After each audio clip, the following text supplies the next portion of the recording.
Over the years, the fractional reserve system and its integrated network of banks backed by a central bank has become the dominant money system of the world. At the same time, the fraction of gold backing the debt money has steadily shrunk to nothing. The basic nature of money has changed. In the past, a paper dollar was actually a receipt that could be redeemed for a fixed weight of gold or silver.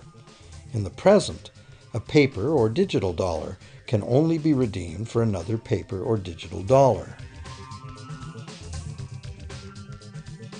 In the past, privately created bank credit existed only in the form of private banknotes, which people had the choice to refuse, just as we have the choice to refuse someone's private check today.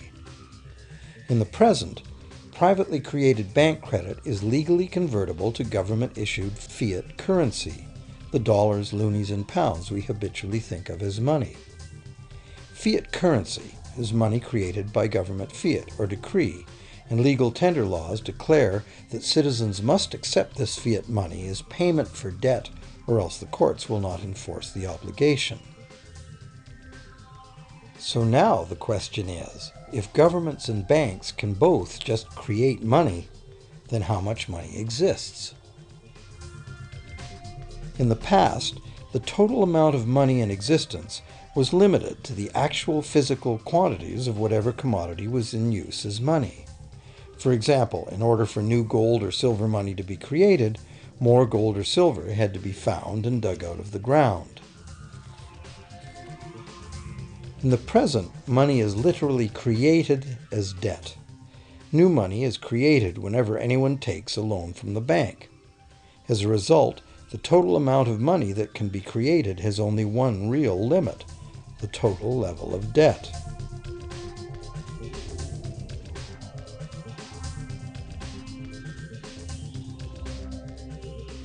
Governments place an additional statutory limit on the creation of new money by enforcing rules known as fractional reserve requirements. Essentially arbitrary, fractional reserve requirements vary from country to country and from time to time.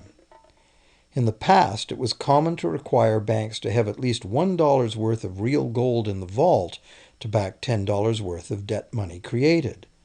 Today, reserve requirement ratios no longer apply to the ratio of new money to gold on deposit, but merely to the ratio of new debt money to existing debt money on deposit in the bank. Today, a bank's reserves consists of three things: the amount of government-issued cash that the bank has in its vault, the amount of credit it has with the central bank, and the amount of already existing debt money the bank has on deposit. To illustrate this in a simple way, let's imagine that a new bank has just started up and has no depositors yet. Investors have paid for the bank's infrastructure and have supplied it with sufficient cash to meet the demand for cash withdrawals. Typically, cash in the vault will amount to no more than $1 for every $20 or $30 that could be demanded from the bank. The bank has joined the central bank system, which permits the new bank to borrow cash from the central bank if it's needed.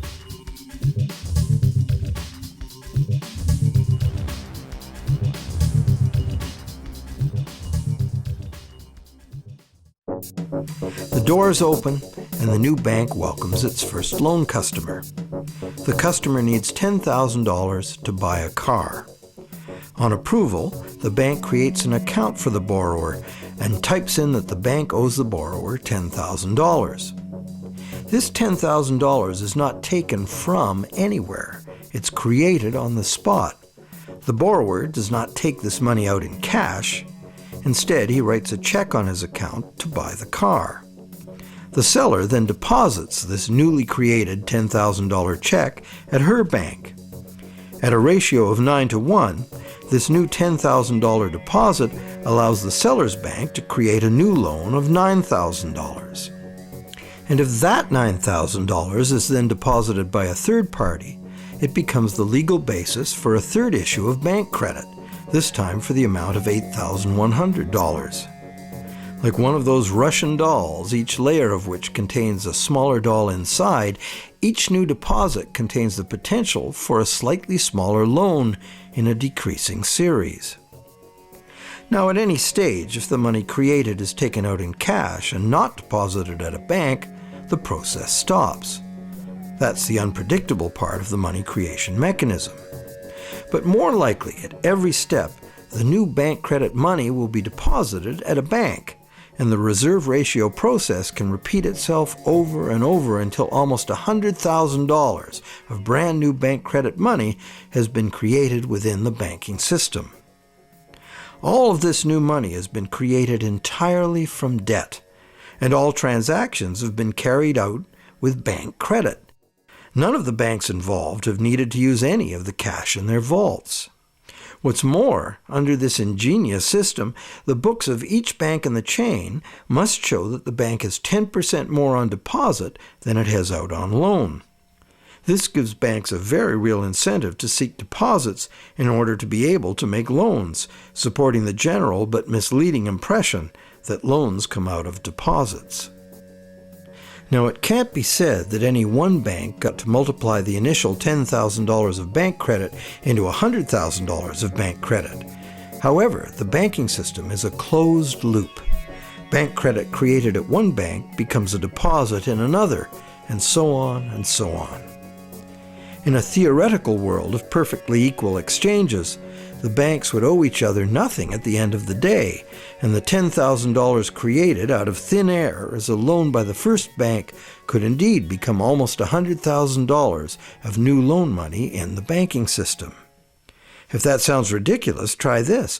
Actual reserve ratios can be much higher than 9-to-1. For some types of accounts, 20-to-1 and 33-to-1 ratios are common. There are also many exceptions where no reserve requirements apply at all. So, while the rules are complex, the common sense reality is actually quite simple. Banks can create as much money as we can borrow.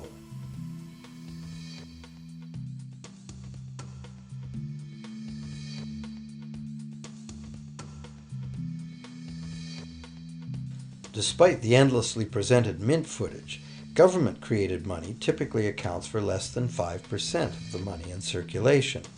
More than 95% of all money in existence today was created by someone signing a pledge of indebtedness to a bank. What's more, this bank credit money is being created and destroyed in huge amounts every day, as new loans are made and old ones repaid.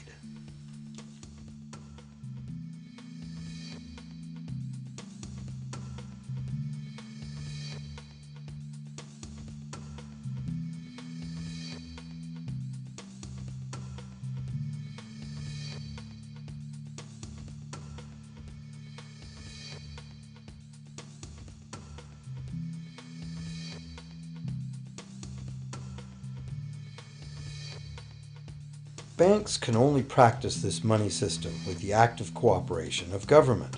First, governments pass legal tender laws to make us use the national fiat currency.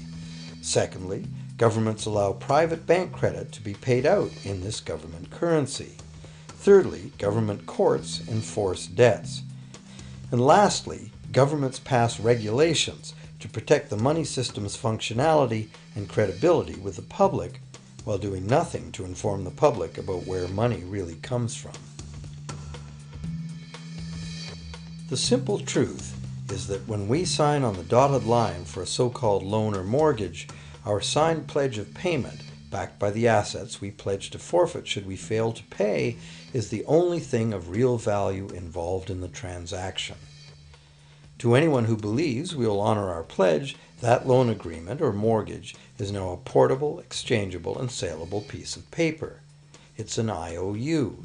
It represents value and is therefore a form of money. This money the borrower exchanges for the bank's so-called loan. Now, a loan in the real world means that the lender must have something to lend.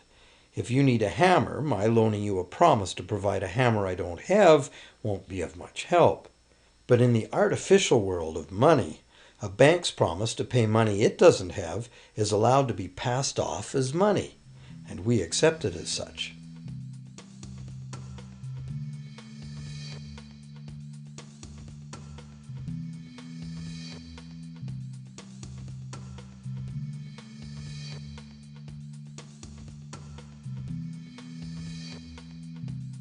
Once the borrower signs the pledge of debt, the bank then balances the transaction by creating, with a few keystrokes on a computer, a matching debt of the bank to the borrower.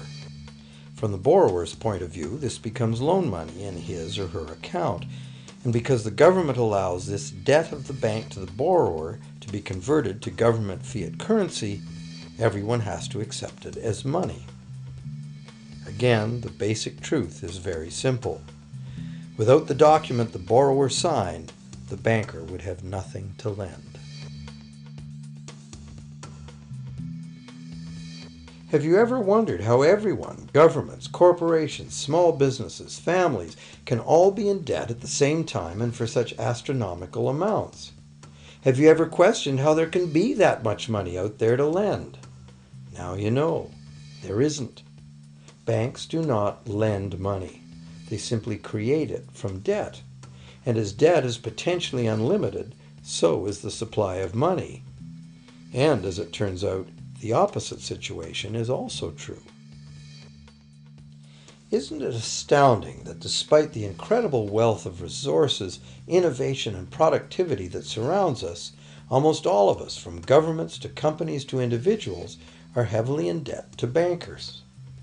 If only people would stop and think, how can that be? How can it be that the people who actually produce all the real wealth in the world are in debt to those who merely lend out the money that represents the wealth?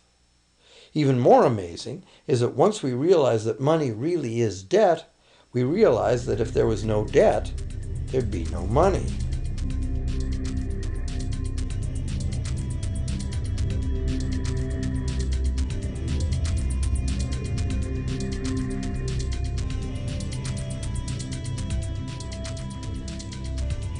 If this is news to you, you are not alone.